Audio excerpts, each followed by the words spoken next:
we remain steadfast in our commitment in delivering local news that matters. Stories that inspire. Enriching the lives of Filipinos in the Philippines and across the globe. This is your GMA Regional TV. Buong puso para sa Pilipino. Ang mga pinakamalalaking balita ngayong Huwebes. Lalaking nagkakape, pinagtataga ng kapitbahay. 52 anyos na babae, tinuklaw ng ahas habang nangunguha ng damo. Mga uod, umaatake sa ilang taniman sa Kalasyaw, Pangasinan. At 77th agaw na dagupan ipinagdiriwang, young city officials kilalanin.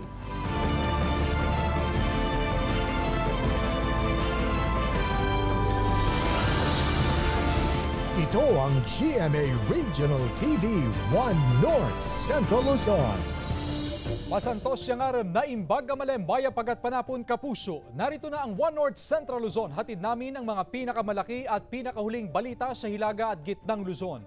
Live mula rito sa GMA Dagupan Station, ako po si Chris Zuniga. Pasintabi po mga kapuso, pag-atake ng mga uod sa ilang taniman sa Kalasyaw, Pangasinan, problema ng mga magsasaka. Sundan sa report ni Russell Simorio. Iniipon na lang sa isang sulok ang mga bunga ng ampalaya na nasira at hindi na mapakinabangan sa vegetable farm na ito sa Barangay Macabito, Kalasyaw, Pangasinan. Nang silipin ng bunga ng ampalaya, tumambad ang uod. Kwento ni Mang Cesar, mas maraming uod, mas mababang kita ang aasahan nila. Masisira na kapag napasukan ng uod yung mga bunga. Unang naninilaw at kusang nauhulog ang bunga ng ampalayang tinamaan ng uod. Hirap ding mamulaklak ang tanim kapag mas malakas ang buhos ng ulan. Siyempre yung ulan, hindi mababasa ito, bibitak na, o reject na. Hindi mo na may ibibinta. Patuloy ang monitoring ng Provincial Agriculture Office sa mga pananim sa lalawigan. Ngayong tag-ulan, maaring fall armyworm daw ang tumama sa mga pananim na gulay. Kakainin niya to the ground. Yan ang nature ng armyworm. Una, yung leaves, tapos kakainin yung buong halaman pag malambot pa. Nauna nang inabisuhan ng mga magsasaka sa regular na pag-spray kontra uod para makontrol ito. Inaalam pa ng Local Agriculture Office kung gaano kalaki ang pinsala ng uod sa mga taniman ng gulay sa lugar. Kasama si Henry Domencil, Russell Simorio, One North Central Luzon. Sugatan ang lalaking nagkakape matapos sa pagtatagain ng kapitbahay sa Santo Domingo, Ilocos Sur. Nakaalerto, Ivy Hernando. Malalalim na taga sa ulo at mga kamay ang tinamo ng 53 anyos na si Rodel Tabios Sr. makaraang pagtatagain ng kanyang kapitbahay sa Barangay Naglawaan, Santo Domingo, Ilocos Sur. Naaresto ang sospek at narecover ang ginamit na itak. Kwento ng anak ng biktima, nagkakape ang kanilang tatay nang bigla na lang silang makarinig ng paghingi ng saklolo nito. Kita mo kumang basit la tama ni Papang, talita ng arad likod. Nakita kami lang aming ngag, igaman na deto iman na ni Papang. Idi na sinaga magar-aroyot met deto ikuanan so kinita ka nagdakkel gayam ti kuana dito mama. Nasa paggamutan pa ang biktima. Desidido ang kanyang pamilya na kasuhan ang sospek. Pero ayon sa autoridad, tila wala sa tamang pag-iisip ang lalaki. Selana la re-repen da me na tipelan bagi ona ke milas jay na melata. Isun na. Bali na tagba mo. According dun sa family ng victim, kasi hindi naman namin makausap yung victim, wala naman daw po alitan. Dito sa suspect, hindi naman namin makausap ng maayos. Paliwanag ng ina ng suspect sa news team, nakararanas ng depression ang anak. Makaulit rin daw na naghahamon ng away ang suspect sa tuwing nalalasing. Di anak ko ngarod kada ngarod diferensya ti olo na. Pagro na lang tanamam nga iso ti karkakitanan, siyayen. In rehab da jay panda jay bagyo idi ma'am, depression ti amok. Kasong frustrated homicide ang isinampa laban sa sospek. Kasama si Norman Raka, Ivy Hernando, One North Central Luzon. Patay ang 52 anyos na babae matapos na matuklaw ng ahas habang nangunguha ng damo sa Malasiki, Pangasinan. May exclusive report si Russell Simorio. Patay ang 52 anyos sa si Dolores Fernandez matapos matuklaw ng ahas sa barangay Taloy, Malasiki, Pangasinan. Hapon noong June 18 nang magpunta sa bukid ang biktima para manguha ng damo na ipakakain sa mga alagang baka at kambing. Huli na nang makita siyang nanghihina at may tuklaw ng ahas sa kanyang braso. Nadala pa raw sa ospital ang biktima pero idineklarang dead on arrival. Bandang alas 4 na siguro, doon na siya nakagat. Ano na siya, hindi na napuno yung sako na kinukuha ng damo. Kaya ang madali na siyang umuwi siguro. Oo, nanghina na. Ayon daw sa sumuring doktor, pagkalason dahil sa tuklaw ng ahasang ikinamatay ng ginang. Dahil naman sa nangyari, nagdulot ito ng takot sa ilang residente, lalo na sa mga madalas magpunta sa bukid. Mahuli kasi marami pa sigurong mangyari makakagat yun. Bilang kami mga farmers, lagi kami sa bukid. Dapat lang mahuli yun, yung ahas. Kasi para ma-avoid naman yung mga magsasaka na hindi makagat na. Nakikipag-ugnayan na raw ang mga opisyal ng barangay sa mga eksperto sa paghuli ng ahas. Kasama si Henry Domencil, Russell Simorio, One North Central Luzon. Ilang pamunuan ng paaralan ikinabigla ang naging desisyon ni VP Sara Duterte na magbitiw bilang kalihim ng DepEd. May detalye si Claire Lacanilaw Dungca. Sought an audience with the President and tendered my resignation as the Secretary of Education effective July 19, 2024.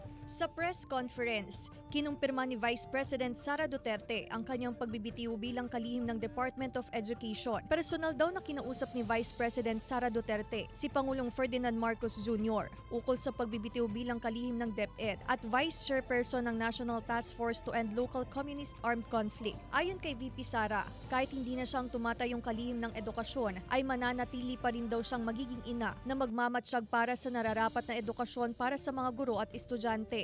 Bagamat hindi ako magpapatuloy na mamamahala sa kagawaran, patuloy pa rin nating itataguyod ang kalidad ng edukasyon na nararapat para sa Pilipino. Ikinabigla naman ng ilang pamunuan ng paaralan ang naging desisyon ni Vice President Sara Duterte na magbitiw sa pwesto bilang kalihim. Ayon sa pamunuan ng Mangaldan National High School na may higit 8,000 mag-aaral at higit 300 teaching force, nangihinayang sila sa mga nagawang programa ng pangalawang Pangulo para matulungan ang mga guro at mga estudyante. Siyempre, naghihinayang sa mga inumpisahan niya dahil may mga policies at binago talaga rin niya ang DepEd para sa kabutihan ng ating mga guro. Tumanggi munang magbigay ng pahayag ang DepEd Region 1 sa naging desisyon ng pangalawang Pangulo. Sa inilabas naman na pahayag ng Alliance of Concerned Teachers, isang indikasyon daw ng lumalalang alitan sa pagitan ni Vice President Sara Duterte at Pangulong Bongbong Marcos Jr. ang pagbitiw sa pwesto ng pangalawang Pangulo. Kasama si Jing Dacanay, Claire Lacanilaw Dungca, One North Central Luzon. 77th Agaw na Dagupan ipinagdiwang ngayong araw June 20. Iba't ibang serbisyo publiko hatid sa mga residente. Silipid sa report. Daang-daang Dagupenyo ang dumalo sa 77th Agaw na Dagupan Celebration. Kasabay ang paghahatid ng iba't ibang serbisyo ng lokal na pamahalaan sa Dagupan City Plaza. May kanya-kanyang booth ang bawat departamento. It's really People's Day for our farmers, fishermen, for our barangay, goodbye basura, marami pa ho yan. Those affected fire victims, and then scholars, and then of course we also have those financial assistance. May medical services na mahagi din ng mga bangka sa mga mangingisda. Isinagawa rin ang pamamahagi ng 3-wheeler multicab sa lahat ng barangay na makatutulong sa paghahakot ng basura. Dahil alam po natin na isa sa pinakamalaking problema po natin sa ating barangay ay ang basura. So sa amin po dito sa Barangay Council sa Maluwid ay sobra-sobrang pasasalamat.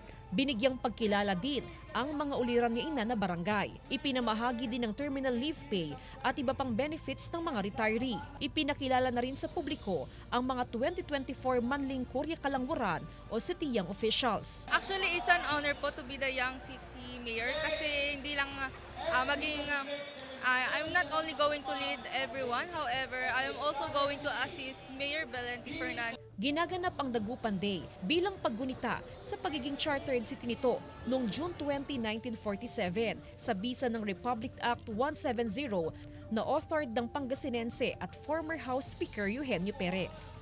Kasama si Daryl Peralta, Jasmine Gabriel Galban, One North Central Luzon.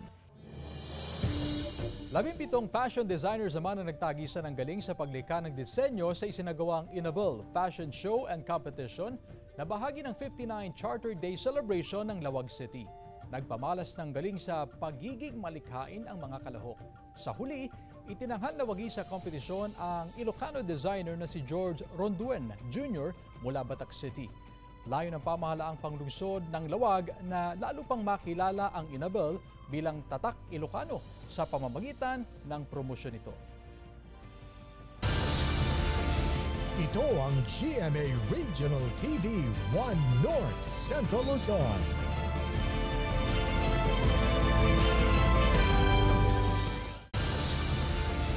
Ito ang GMA Regional TV 1 North Central Luzon. Kuha ang CCTV footage na ito sa National Highway na bahagi ng Barangay Poblacion, Santo Domingo, Ilocos Sur, umaga ng June 19. Maya-maya pa makikita ang dilaw na tricycle na nag-slow down hanggang sa salpukin ito ng kasunod na wing van. Sa lakas ng impact, umikot ang tricycle at naipit sa pagitan ng truck at isa pang kotse. Sugatan ng tricycle driver at 2 pasahero. Pero ayon naman sa PNP, nagkaaregluhan na rin lahat ng sangkot sa aksidente. Singil sa kuryente ng DECORP ngayong Hunyo bumaba ng 2 pesos per kilowatt hour. Yan ang balitang tinutukan live ni Jasmine Gabriel Galban. Jasmine?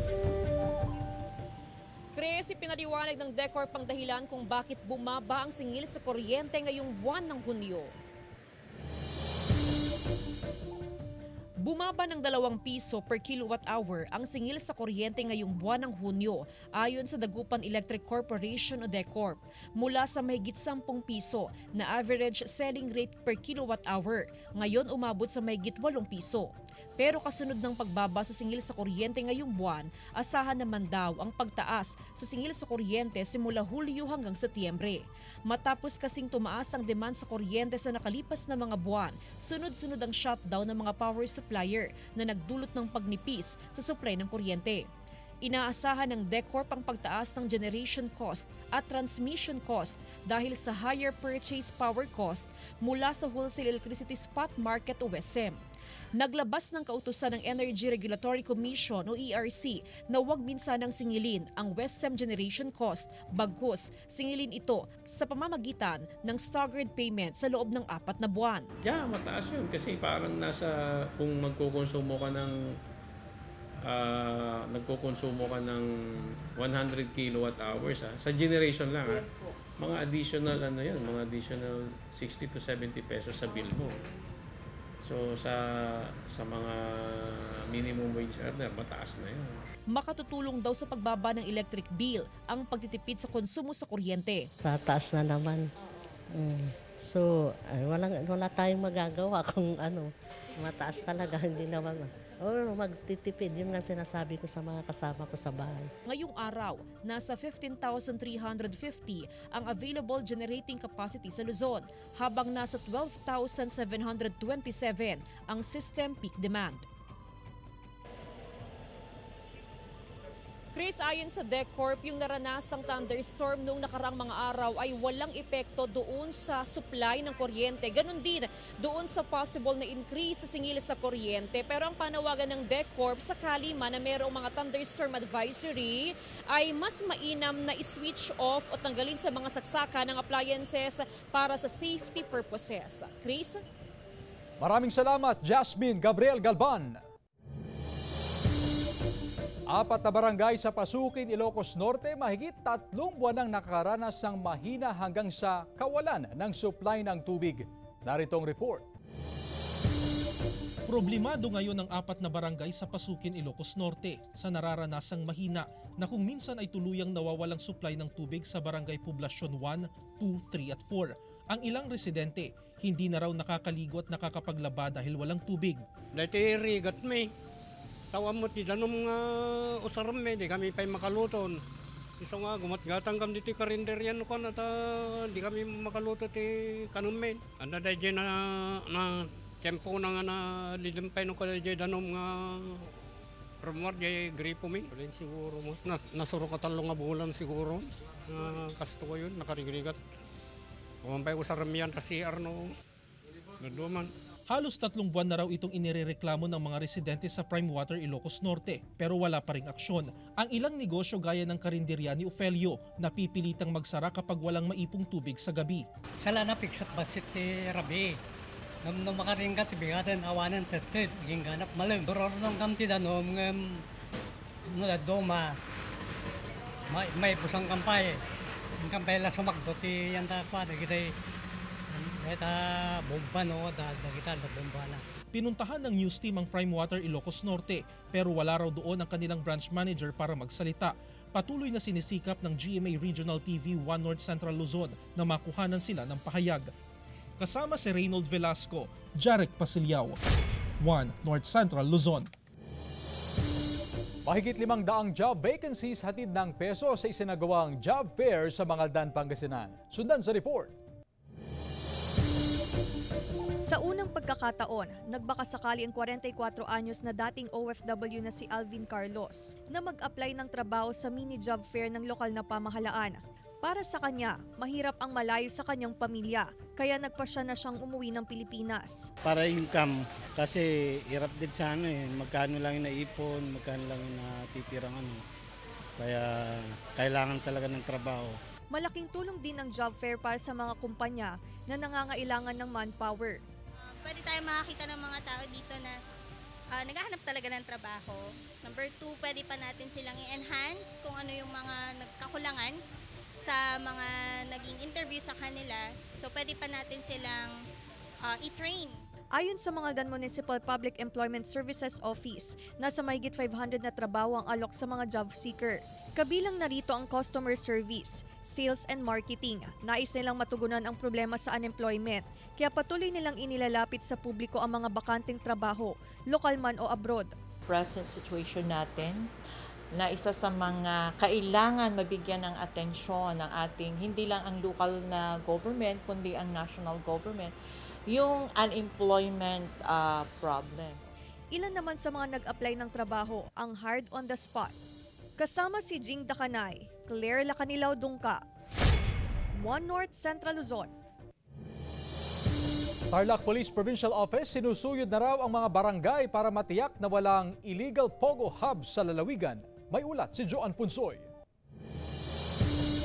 Matapos ang pagkakadiskubre sa illegal na aktibidad sa Pogo Hub sa Barangay Anupol, Bamban, Tarlac, sinusuyod na umano ng Tarlac Police Provincial Office ang bawat barangay sa lalawigan para matiyak na walang ipapatayo o nakatayong illegal Pogo Hub sa probinsya. Minomonitor natin ang 511 barangays dito sa lalawigan ng Tarlac at patuloy din po tayong nagkakaroon ng pag-conduct ng barangay visitations kasama ang mga barangay tanod na nagbi-visibility patrol. Bukod sa police visibility, hinihingi rin ng PNP ang kooperasyon ng bawat opisyal ng barangay para makipagtulungan sa kanilang iisang layunin. Nananatili pa rin ang pwersa ng pulisya sa Baufo Compound para tiyakin ang seguridad habang nakasarado ang compound. Sa ngayon, wala pa po tayong reported na nakita alleged Pogo Hubs. Samantala, maging mga malalaking establishmento sa Bamban, minomonitor na rin ng LGU. Paano po kami ng court physical sa mga pulis namin dito dahil ay agenda po namin together with the PNP and then barangay official na kung ano yung magiging problema dito. Nagpa-court physical na po kami sa mga pulis dito po sa Bamban. Mula sa Tarlac, kasama si Ron Alistair Taniedo, Joan Punsoy, 1 North Central Luzon. Agad rumisponde ang Municipal Disaster Risk Reduction and Management Office at iba pang sangay ng gobyerno ng San Nicolas, Pangasinan matapos mahulog sa bangin ang isang pick-up noong June 17. Swerte raw na nakatalon ang 2 arkitektong sakay nito bago pa tuluyang mahulog ang sinasakyan o sasakyan sa abot 100 metrong lalim na bangin. Sa investigasyon ng otoridad, posibleng nakatulog ang driver dito na galing daw sa site visit. Nagpapagaling sa ngayon sa ospital ang 2 biktima. Accident-prone area ang bahagi ng Villa Verde Road, kaya iba yung pag-iingat ang babala sa mga motorista. Ito ang GMA Regional TV 1 North Central Luzon.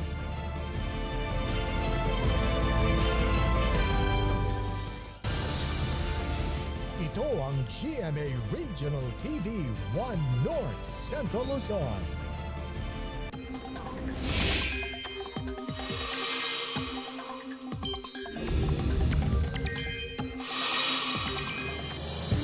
Mga kapuso, kung may ilang bahagi ng bansa na nakakaranas ng maalinsangang panahon, posibleng marami rin ang ulanin. Western sections pa rin ng Southern Luzon, Visayas at Mindanao ang apektado ng southwest monsoon o habagat. Sa datos ng Metro Weather, may tsansa ng ulan sa Ilocos Provinces, La Union, Pangasinan, Zambales, Tarlac, Pampanga, Cordillera, Nueva Vizcaya, Nueva Ecija at Aurora. Malalakas ang ulan sa ilang probinsya kaya maging handa pa rin sa banta ng baha o landslide. Posible rin ang localized thunderstorms sa iba pang bahagi ng bansa. Timbog sa drug buy-bust operation ng 23 anyos na si alias Purao sa Candon City, Ilocos Sur, madaling araw ng June 19. Pero sa kalagitnaan ng operasyon, isa raw sa mga kasamahan ng sospek ang nagpaputok ng baril matapos makatunog na pulis ang kanilang katransaksyon. Nakatakas ang kanyang mga kasamahan sa kanilang kotse. Na-recover naman sa nahuling sospek ang mahigit sa 27 gramo ng hinihinalang shabu na nagkakalaga ng 253,000 pesos. Na-recover ng PNP ang abandonadong kotse na ginamit ng mga sospek na subject ngayon ng manhunt operation ng PNP. Kaya yung mga operatiba din na kasama natin, kumante ng putok pero dun sa target nila yung gulong ng sasakyan para sana huminto. Pero mabilis na tumakbo yung sasakyan. Nagpapatupad ng 15-minute traffic lane closure sa mga motoristang dumadaan sa Manila North Road sa bahagi ng Barangay Pansyan, Pagudpud, Ilocos Norte. Salita ng mga dadaan na sasakyan na papuntang Ilocos Norte at Cagayan mula alas 8 ng umaga hanggang alas 12 ng tanghali at alauna hanggang alas 4:30 ng hapon tuwing Lunes hanggang Biyernes. Tuwing Sabado at Linggo naman, extended hanggang alas 6 ng gabi ang traffic closure. Ang traffic lane closure ay bunsod ng ginagawang slope protection project ng DPWH dahil sa naitatalang landslide at rock slide sa lugar. Mga magsasaka at rice miller umaapila kay PBBM na ipagpaliban ang pagpapatupad ng 15% imported rice tariff reduction. Sundan sa ulat ni Joan Punsoy. Abot sa 300 participants kasama ang mga magsasaka, rice miller at stakeholders ang dumalo sa konsultasyon hinggil sa magiging epekto ng 15% tariff reduction sa imported na bigas. Base ito sa suhestyon ng National Economic Development Authority o NEDA. Ang programa ay inorganisa ng Philippine Rice Industry Stakeholders Movement o PRISM. Yun po yung aming panawagan na magkaroon po talaga ng malawakang rice summit ng buong bansa. Doon po sa kinatawan ng mga industriya na magbibigas, magmula po sa whole value chain.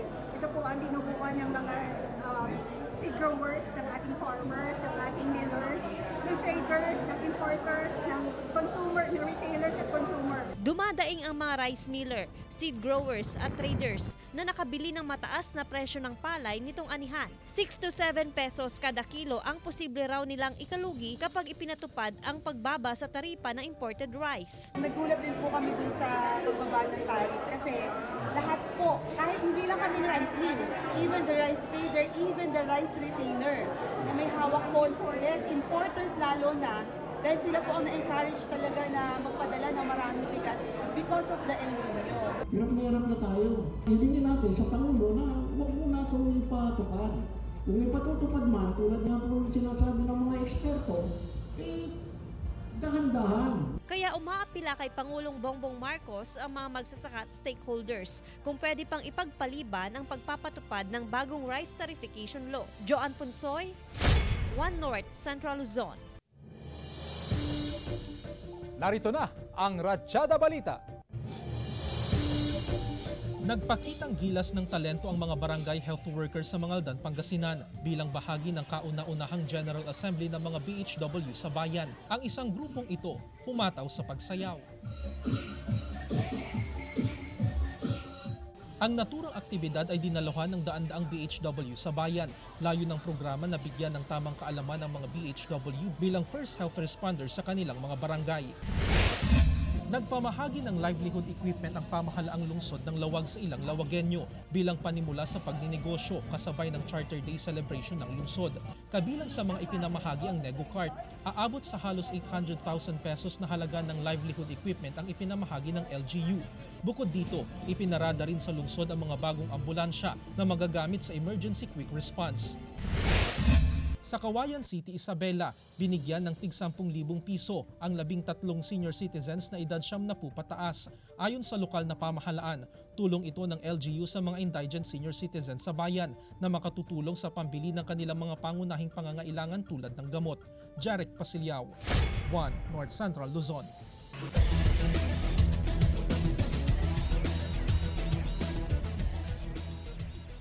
AU Chief Squad ng Arellano University 5P Champions matapos manalo sa NCAA Season 99 Cheerleading Competition. Silipin sa report. Pasiklaban sa malabuis buhay na routines ang 10-member schools para sa NCAA Season 99 Cheerleading Competition dito sa PhilOil Eco Oil Center, San Juan City. Unang sumabak sa floor ang Mapua Cheerleading Cardinals. Iba't ibang level of difficulties sa cheer stance naman ang ipinakita ng defending champion na AU Chief Squad ng Arellano University. Pasabog din ang energy sa mga jump at routine ng LPU Pirates Pep Squad. Red and gold naman ang theme ng electrifying performance sa floor ng mga student cheerleaders ng Golden Stags Cheerleading Squad. All out din ang performance ng third place noong Season 98 NCAA Cheerleading Competition na Letran Cheering Squad. Di rin nagpatalo sa energy ang mga student cheerleaders mula sa Altas Perp Squad na nagbigay ng malinis at exciting performance. Pulang-pula at gigil sa exciting routines ang San Beda Red Corps. Performance level naman ang mga high toss at tumblings ng host school ng Season 99 na JRU Pep Squad. Athletic routines naman ay pinakita ng mga general na EAC General Pep Squad. Kumikinang ang glittery green high-intensity routine ng Binil Blazers Pep Squad. Sa huli, ang desisyon ng panel of judges, third place ang Letran Cheering Squad, second place ang Altas Perp Squad, at ang first place at champion ng NCAA Season 99 Cheerleading Competition ang